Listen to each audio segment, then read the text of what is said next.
What's up, everybody? This is Trey Biddy with HawgSports.com, HawgSports.com. Well, 2021's going. The good news for you is we don't talk politics on this show, so this is your escape. We're going to talk about everything that's going on lately with Arkansas basketball and football, and yeah, let's just go ahead and get into it.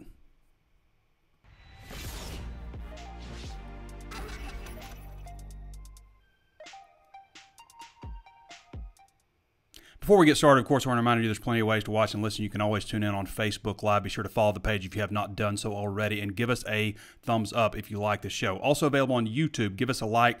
Hit the notifications bell after you hit subscribe so you're notified anytime we upload new videos. Also available on Apple Podcasts.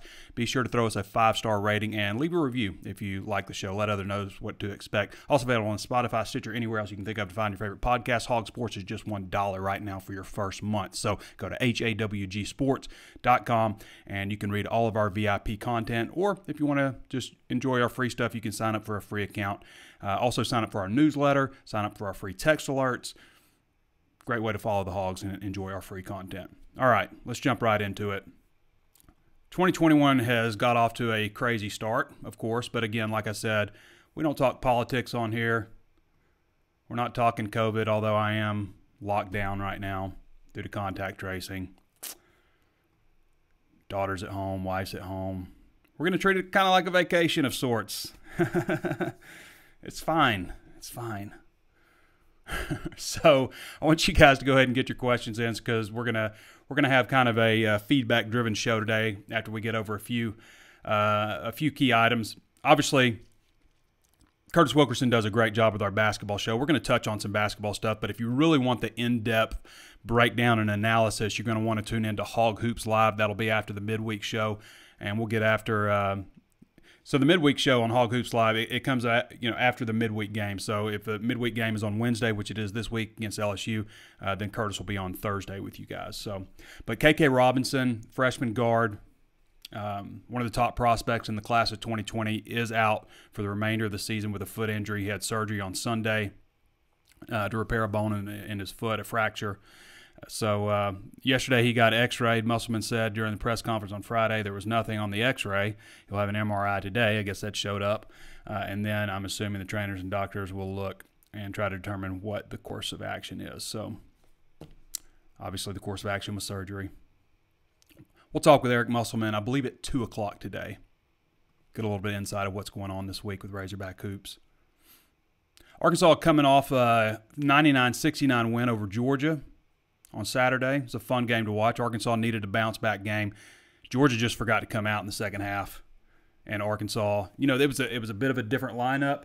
Devontae Davis, Devo, 20 points, 7 rebounds, 6 assists, 2 steals, 37 minutes. He's been coming. He's been coming lately. Moses Moody also had a nice game, so kind of led by the freshman there. 25 points for Moses Moody. Did not see a lot of Connor Vanover, obviously. 0 points. He only played 3 minutes.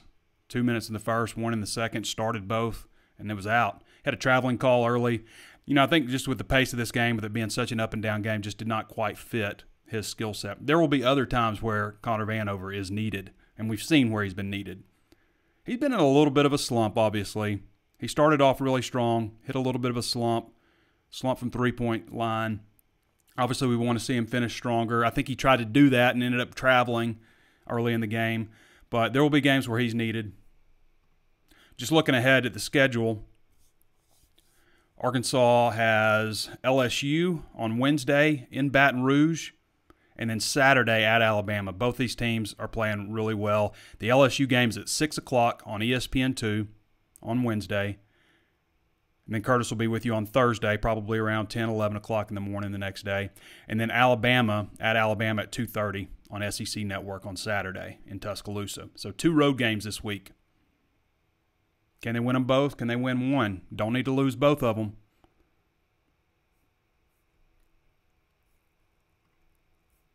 SEC standings right now, as I mentioned, Alabama and LSU are both playing well. Alabama's 4-0, 9-3 overall, won 5 in a row.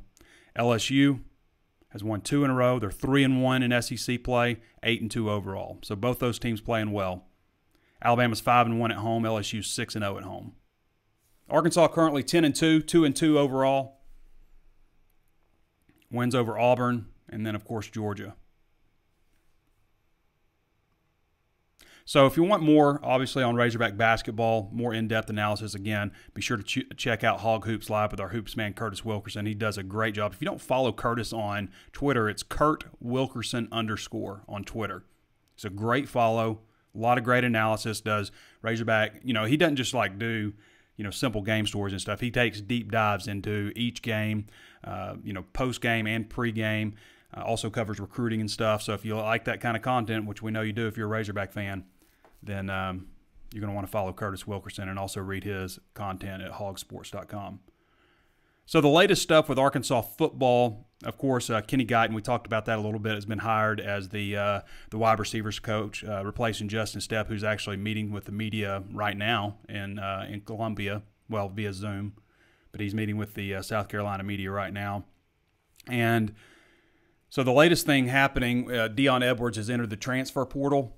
So Dion came in, I believe, class of 2016. He was a redshirt senior, a guy who came in as a safety out of Florida, and he just hasn't played a whole lot at Arkansas. He was injured a good bit of the year, so certainly don't blame him for looking for other options. A lot of these guys, Jack Lindsey, taking advantage of the forgiven year of 2020 by the NCAA and eligibility, taking advantage of that and looking for an opportunity to play somewhere. And I don't think there's any problem with that. So I believe that takes us to, I think there's just like 4 guys left who are scholarship seniors who haven't made any kind of formal announcement. So right now you've got Hayden Henry. We haven't heard anything official on Hayden Henry, outside linebacker, true senior. So he would be coming back. He'd be, in his 5th year since high school. Tyson Morris. Now, Hayden Henry was a former blue shirt who came to Arkansas, as a blue shirt with the intention to go on scholarship the following semester. Tyson Morris is a former walk-on. Now, I could see Tyson coming back just because he sat out a year after transferring from Central Oklahoma. So really just 3 years of eligibility that he's had. So I could see him coming back, but he hasn't announced anything. Micah Smith, who also came in 2016, safety, nickel type guy who also had a lot of injuries. Kind of very similar situation, as Dion Edwards in terms of coming into Arkansas the same year, the amount of playing time he's received. He's actually played a little bit more. Actually played a little more last year. Played in 11 of 12 games, but only played once this season because of injuries. A.J. Reed, the transfer from Duke. So those are the only guys we're waiting on right now. Xavier Kelly, defensive tackle from Clemson, he's moving on. Jonathan Marshall is moving on to, both those guys have, declared for the NFL. Felipe Franks is moving on, going to try his hand at the NFL. Jack Lindsey is transferring, former walk-on quarterback. Dion Edwards, as we mentioned, is moving on. Myron Cunningham is staying at Arkansas. That's a big get him back, starting left tackle. Grant Morgan, who was just named Walter Camp All-American, deservedly. Congratulations, Grant Morgan. That's a big deal because you're going to be your name's going to be plastered in Razorback Stadium, because of this, and it's going to be plastered in the Fred W. Smith Center. People are always going to see Grant Morgan's name, as they should. By the way, love the Burlesworth Award. What are you doing, though? This guy he's the first guy from Arkansas nominated. He clearly deserves it. And I'm not saying the offensive lineman from Pitt didn't deserve it, but come on. Burlesworth. That's the most Arkansas thing. Come on. It's an Arkansas award named after an Arkansas player. We have a guy in Arkansas who is so deserving of it. There are Arkansans who vote on this award. And an offensive lineman from Pitt. Again, I'm sure he's deserving, but I guess Grant Morgan can win it next year. But, man, come on now. Take care of your own. All these guys, I'm sure, are equally deserving of the award. Arkansas kid, right there. Ty Clary's coming back. Started, what did he start, like 7 games or something this year? Devion Warren is coming back, who has an ACL, so he'll be limited in the spring. But he was a guy that played pretty well for him, 15 catches, 278 yards before he tore his ACL. Blake Kearns coming back, that's a big one. Blake, I think out of all the guys, probably the least expected of him going into the season, ended up being a really good contributor for them. So TJ Hamm is coming back. We don't know, wide receiver, running back, a combination. They're going to have like 16 scholarship wide receivers next year, so maybe we see him at running back where there may be a little bit more need. Dorian Gerald returning. Obviously, injuries played a big role in that. I think he had his eyes set on the NFL, but it makes a lot of sense for him to come back. So that's where things stand right now with the 16 seniors who finished out the season. Grant Morgan tied for the lead in the nation with 12.3 tackles per game. All-American, former walk-on, didn't win the Burlesworth. I'm just disappointed in that. And again, the other guy probably deserved it, but all these guys deserve it. All these guys overcame the odds. Arkansas guy. Takias Crawford, we had a pretty good sense that he was committing to Arkansas. He delayed it, so again, 6'5", 335. This is what they're supposed to look like. He is enrolled on campus. All the guys that are supposed to enroll early have enrolled. I think there's like 13 of them. So a huge number of early enrollees. It's great news. Get those guys started early. I got to give props to my man Josh Pate. So 24/7 Sports came out with their way too early top 25, and it's too early because the national championship game hasn't been played yet for next year, which that is tonight at 7 o'clock on ESPN. Alabama is an 8.5-point favorite over Ohio State, which is good enough to be there, obviously. Do they deserve to be there? After playing basically 5 games, do they deserve to be in the Big Ten title game? Now they've played 6. Now they've played 7 games. I mean, they're talented enough, but I mean,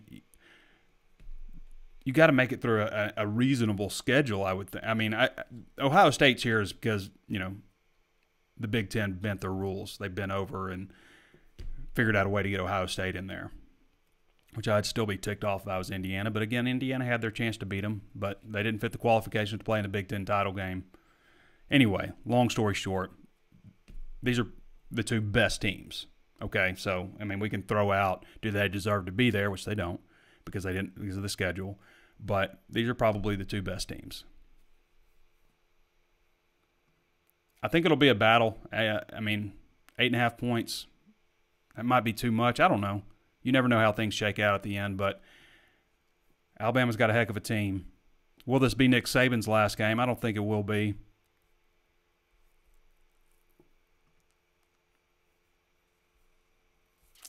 All right.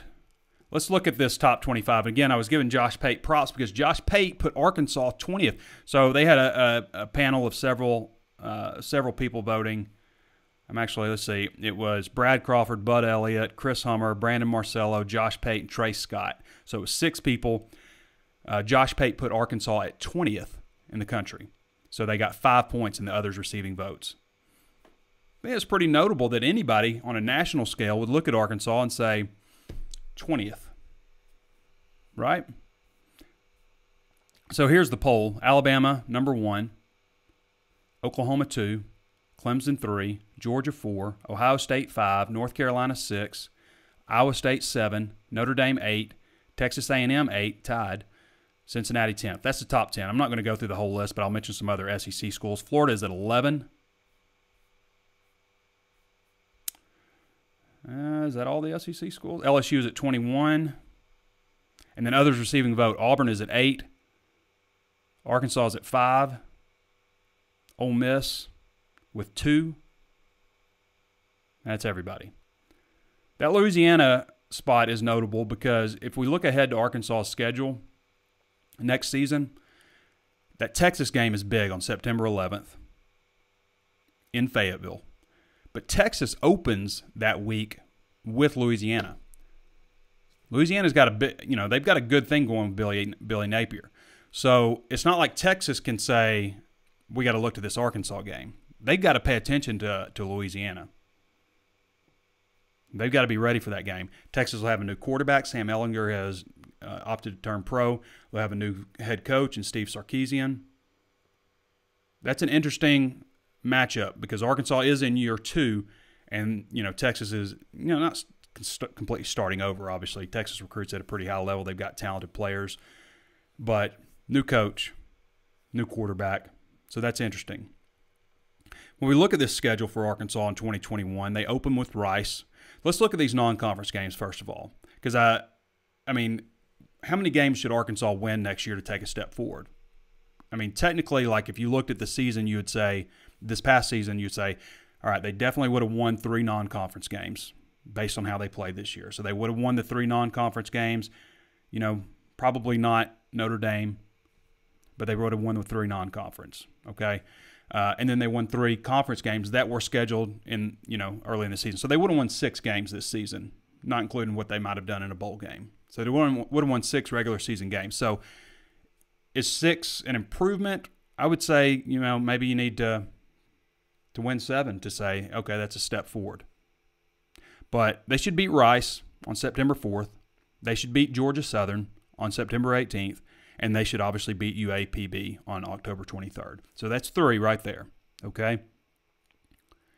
The other games at home are Auburn, which Auburn will have a new coach, and what's the other one? Mississippi State, which Arkansas beat on the road last year. So if they take care of business at home in the SEC, that's 5, okay?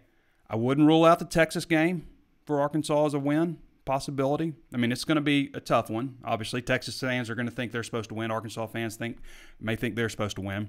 So you got Texas. You play Missouri in War Memorial Stadium. Forgot about that one. That's another home game. So Missouri game is in War Memorial. So can they end the streak against Missouri? They should have ended it this past year, but that's another possibility. At Ole Miss, at LSU, at Georgia, at Alabama. Some tough road games.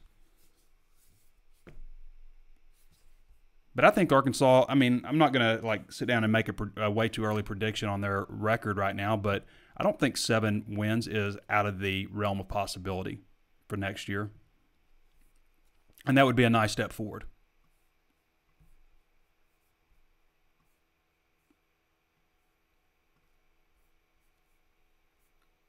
Y'all ought to follow, if you're not paying attention to Danny West's Big Red Boards for 2022, today he updated wide receivers. Obviously, Arkansas, Quincy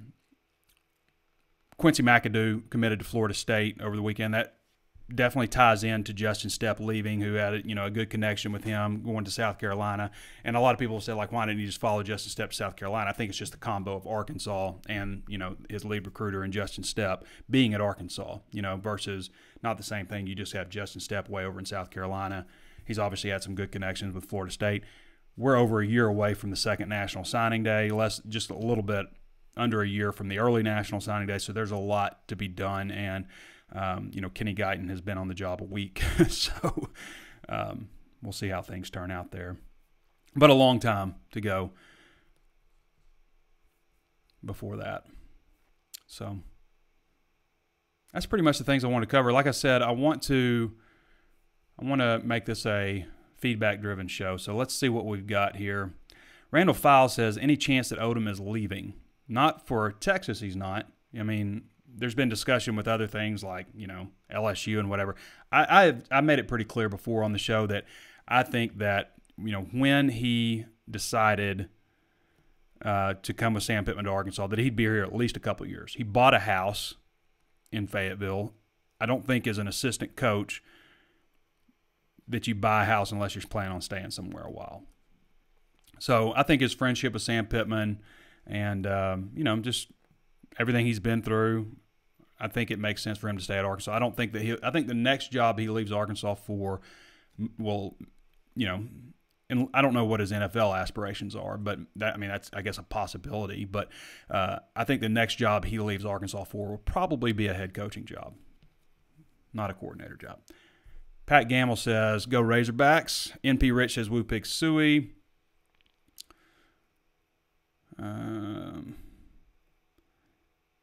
Stack It Up Sosa says, is Moses Moody one and done? It's possible. I have seen him projected in the top 10 of the next draft. So, yeah, I mean, if he's a top 10 or lottery pick projection, then yeah, absolutely he's probably a one and done. Lynn Summerlin Bullard says, hi, Trey. Hi, Mom. Nathan E. Allen says, hi, Trey. What's the ceiling for Pitman at Arkansas? I'm an alumni and a huge fan, but I don't see Arkansas ever winning a national championship. I think 11, 12 wins is the max a coach can get here. I think he answered it. I mean, I don't see why, you know, here's the deal. You have to obviously recruit your way out of it. And you got to win with good players before you can win with great players. But I don't see any reason that Sam Pittman can't take this program up to, you know, a 10 or 11 win season here and there. You know, people always say, you know, what's Arkansas? Arkansas, you know, needs to get to where they're winning 8 games a year. But I don't see it that way. I see like building a program, you know, in the more long term is more like, you know, you might win 4 games your first year, and then the next year, you know, 6, and then 8, and then you might dip down after that. You know, you might have to rebuild some things, have a quarterback change, but you don't dip down to 4, you dip down to 5, you know, and then you go, you know, 7, and then you go 9, and then maybe you dip down again, you know, but you don't dip down to 5, you dip down to 6 this time, you know, and then you go 8, and then you go 10. That's kind of how I've always thought of it. So I've never been like, you know, Arkansas needs to win 8 games a year. I'm fine with having dips as the program builds, you know, but just keep going up. Kind of like Bitcoin. Anybody following Bitcoin? Bitcoin kind of did this. I think they're bouncing back a little bit today. Went up to 40-something. Now they're down to 30. I think they're maybe back up to 33. Correcting.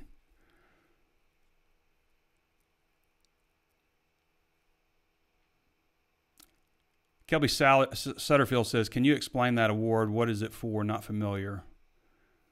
What award did I say? What award was I talking about? That award? The Walter Camp All-American Award is just an All-American. I mean, it's one of the, it's probably not quite as revered as the AP All-American or the Coaches All-American, but it is very well regarded. Football Writers Association does one. Walter Camp does one. Walter Camp also does a Player of the Year award, which is kind of like their version of the Heisman. By the way, my Heisman vote, I can say that now, was Devontae Smith, Mac Jones, Kyle Trask, in that order. Josh T. Stone says, best part of my day, Woo Pig Suey from Grab It. Thanks, Josh. Appreciate that. Oh, you were asking about the Burlesworth course. Yeah, I was obviously talking about that. So, Kelby, the Burlesworth Award is an award started in honor of Brandon Burlesworth, who was tragically killed in a car wreck back in 99 or 2000 after being a third-round selection by the Indianapolis Colts. He was a former walk-on at Arkansas, a guy that nobody thought could do it, and just worked his tail off. Had a great attitude, work ethic, and really is the example for all walk-ons. And so I think like 7 or 8 years ago, they started an award for Brandon. Ethan Malone says, what's Lucas Coley's ceiling? It's hard to say because quarterback is the most difficult position to evaluate. Now, Lucas has always played quarterback. He was, you know, he's going to be like very polished as a quarterback, you know, compared to most coming out of high school. But he's going to be very polished. And, you know, he's listed at like 6'1". He might be actually a little bit taller than that. Didn't put up a huge stats this season, I think largely because of, you know, COVID and all that stuff. But that's a good question, and really one that we could probably better answer once they get on a college campus. I've never seen Lucas Coley in person. I've seen him on video.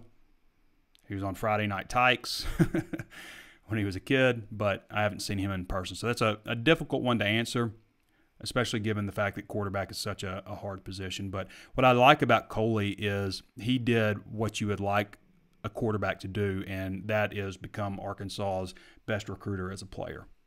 He was really working as a recruiter. Cedric White says, who you leading towards winning the quarterback battle? It's a great question, too. It's going to be really intriguing to watch this. Now, Lucas Coley is enrolled also now, so maybe he has a little bit of a say in the quarterback competition. But to me, I think KJ, just because he has a little more experience, we got a good sample of him in the Missouri game, but this is going to be a very even battle. And, even though they'll name a starter out of camp, they've got to name somebody, right? These jobs are usually, in my opinion, decided during a game, whether sometimes it's an injury, sometimes it's poor play, and another guy gets a shot and things change. I mean, if you think about it under Chad Morris, out of camp, the first time, Cole Kelly was the starter, and Ty Story saved him in the opener, and ended up playing a lot more.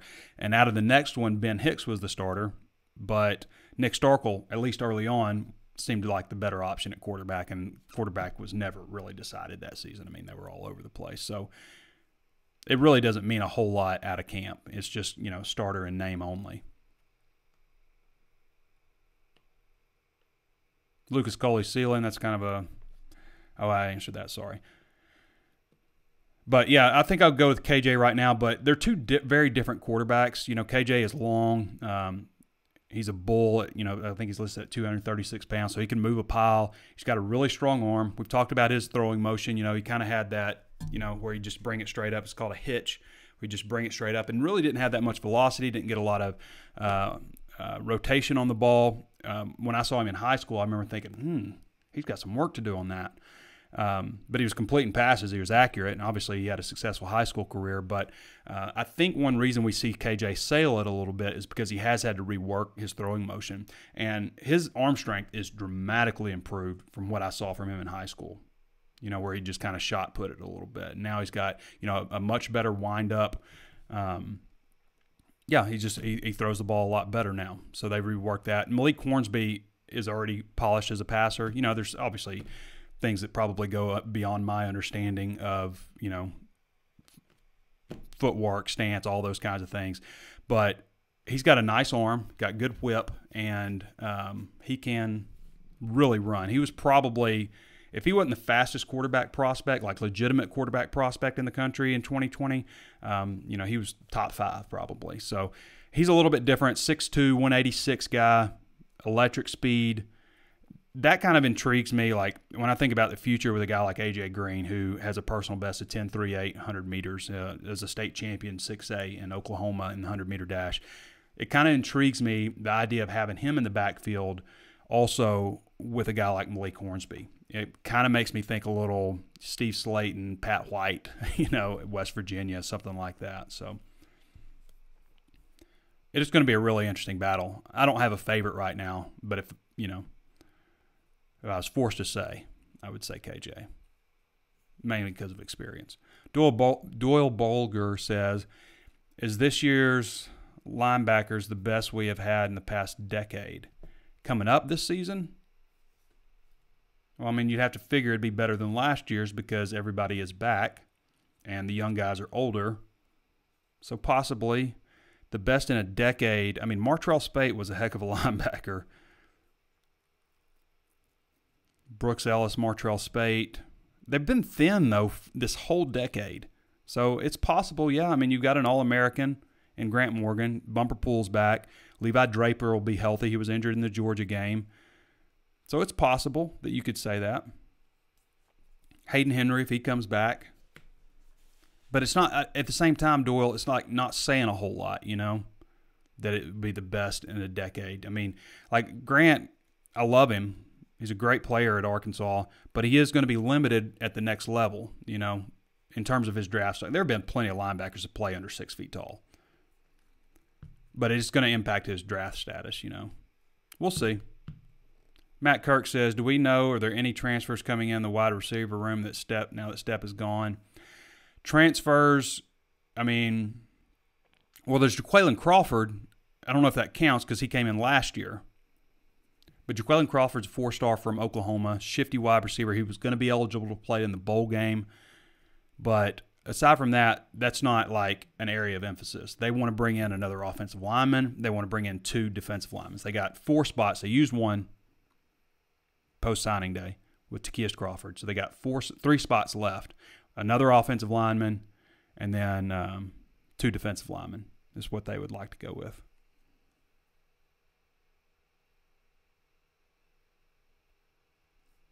All right, Dawn Eldred. I've got to look up this word. Ecumensial. You're supposed to, so 8th grade reading level here.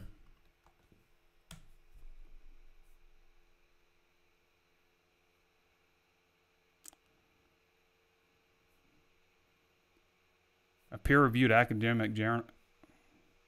I can't even find it. But when I voted for Trask, you also have to remember the deadline for voting was before the bowl games, right? Even though it was given after the bowl games, the deadline was at that time. Now I've lost my page. See what you've done? You see what's happened here? You throw in a word like that I don't know. Yeah, I've completely lost my spot.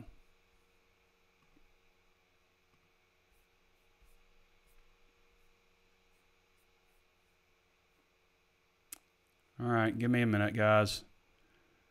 This is Don's fault. No idea where it is.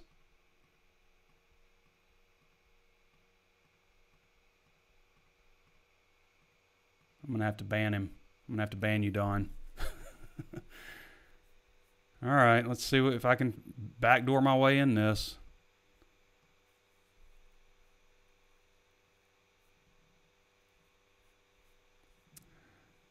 All right, where are we at, Don?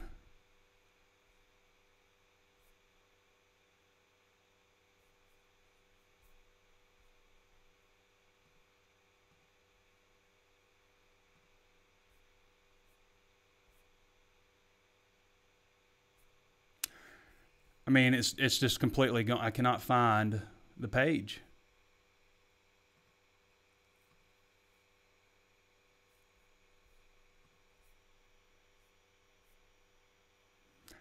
All right, I've backdoored my way in here a little bit. Don, I'm not reading any more of your stuff now. Someone who promotes unity among different churches. Yeah. Well, you totally screwed me over, Don. Matt Kirk says, I meant, do we have any guys leaving the program? Oh, leaving. Not that I know of right now. No. At wide receiver. Andrew Myrick says,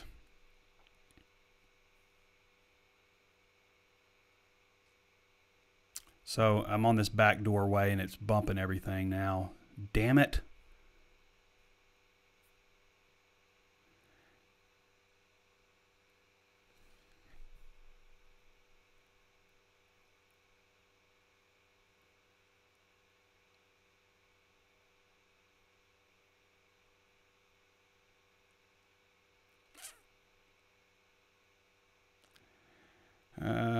Cedric White says, with the returning seniors, is this upcoming season the deepest we have been on defense?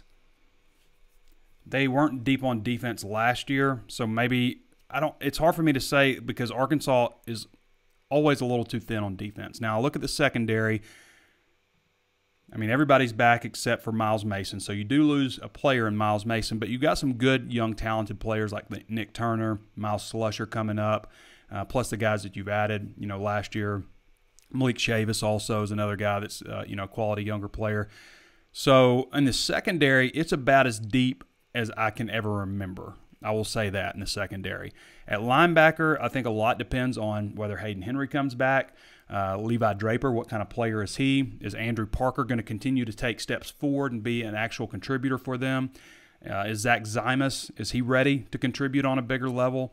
So possibly, I think it hurts losing both your top defensive tackles. Well, I'll say that Isaiah Nichols is probably your number 2 defensive tackle last year. So 2 of your top 3 defensive tackles are gone, but you do have some good young guys who have a lot of promise, okay? And we'll see what they do in recruiting. There's also guys like Andy Boykin, Marcus Miller, guys that are really big-bodied players who are younger.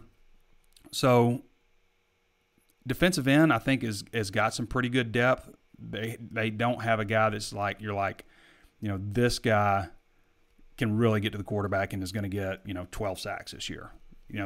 we haven't seen that guy yet. Now, Julius Coates, maybe he could be that, but with Coates coming back, I would say probably when you look at the defense as a whole, maybe you're right.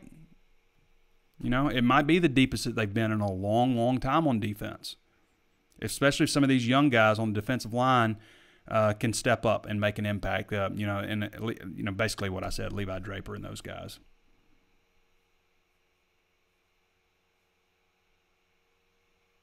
I'm not reading any more of your posts, Dawn. I'm mad at you. I'm mad at you, Dawn. Ecumenseal. I can't even say it. 8th grade reading level, everybody. That's what we're doing. That is the #1 rule for like newspaper writing and stuff like that. You keep it at an 8th grade reading level. Marcus Martin says, who do you think gives Arkansas the best chance to win at quarterback? It's too early to say. But, I mean, we saw a pretty good sample size of KJ Jefferson in the Missouri game, right? I mean, Arkansas was up by 10 points going in the fourth quarter of that game, and he led them to 2 touchdown drives in the fourth quarter. You would think that Arkansas would win the game, but the defense didn't hold up their end of the bargain. So I say the favorites right now has got to be KJ. James Jennings says, I know Henry hasn't made any official decision yet. What are your thoughts on him returning? I have heard conflicting that some people say he's considering not coming back. Some people say he's coming back.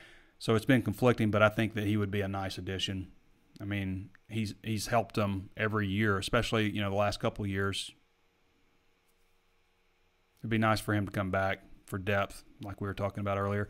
Andrew Myrick says, have they figured out where Kenny's recruiting regions are? I figured Texas was part of it. Texas got to be a part of it. Houston, I mean, you can put him in Houston alone, and he can do some work in there. So I would say definitely East Texas. Houston's got to be a big part of it. I mean, he spent 4 years as a coach there. He's from Houston. Maybe you let him peek in, in the Midwest or something. But I would say just put him in Texas.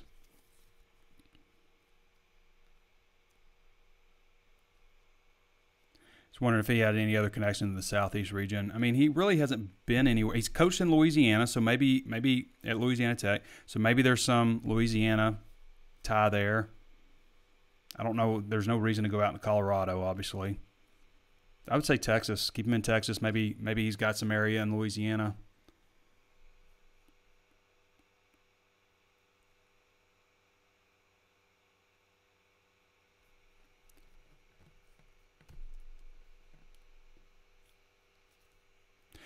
Alan Jeter says, it sounds like we are really getting in good shape with quality depth on the offensive line, which in my opinion is where it all starts. Absolutely does. I mean, you get 7 guys back with significant starting experience, plus you have some young guys like Marcus Henderson, Ray Curry Jr., and Tykeus Crawford, who's adding. We'll see if he gets some eligibility back. Who else we have coming back? Let's see. There is Jalen St. John, who was about 260 pounds last year. He's trimmed up. And then you got some guys that you've added to the mix, but, obviously you'd like to redshirt the young guys coming in. So, yeah, I mean, you're talking about possibly, 17 offensive linemen on scholarship right now, and with the potential to get to 18 if nobody else leaves and they do add another guy like they want to. That's as good a shape as they've been in that I can remember from a number standpoint. Stop laughing at me, Don. Nathan Post says, what high school did Kenny go to in Houston? I'm not sure. I can't remember. I just remember he's from there. Tommy Stevens says, do you see Rocket at running back? I could see Rocket at running back, wide receiver combo, kind of like like they used Traylon Burks this year in a similar role. Maybe a little bit more on the running back side, though. The numbers are strong at wide receiver this year. But I think he can do both. Zach Wall says, what do you think about McAdoo committing to Florida State? Big-time in-state recruit, I guess. He just had a better relationship with Florida State coaches. Well, I think that dates back to their time at Memphis. Again, it's a long time until National Signing Day for 2022. So we're a long ways off from that. But, I mean, with Stepp leaving, who is his main connection there, I mean, I can see making that decision. But, again, it's a long way from over. I mean, Kenny Guyton hasn't even had a chance, really, to talk to him. So we'll see. Ethan Malone says, in your opinion, is Mizzou a rival? I hate to say it, but I do. Can't seem to beat them. Missouri's a rival now. They're more than just a manufactured rival. And the reason they are is because Arkansas has a better football program. They have bigger fan base. They have better facilities. They have more money. They have all of these things, and Missouri beats them. Okay, so if you're an Arkansas fan and that's your line of thinking, now Missouri, don't get mad. That's how Arkansas fans feel about you. They feel like they're better than you. So when you have that sense that you're better than somebody and they continually beat you, then yes, that is an avenue towards rivalry. And Tommy Hill says Kenny G went to Aldine Eisenhower High School. Aldine. All right. I feel pretty good about it, everybody. Got thrown off a little bit there in the middle of the show because of Don and his fancy words. But that's the show. Now, as I mentioned before, if you haven't tuned in for Hog Hoops Live and you love Razorback basketball, which we know you all do, you're going to want to tune in. That show will be Thursday, late morning, mid-morning type of something like that. But it'll be Thursday, and Curtis does a great job hosting that show. So be sure to tune in for that, and we'll be back with you guys next week. And, yeah, that's it. All right, everybody. Thanks for joining me. This has been Trey Biddy with HawgSports.com. We'll catch you next time.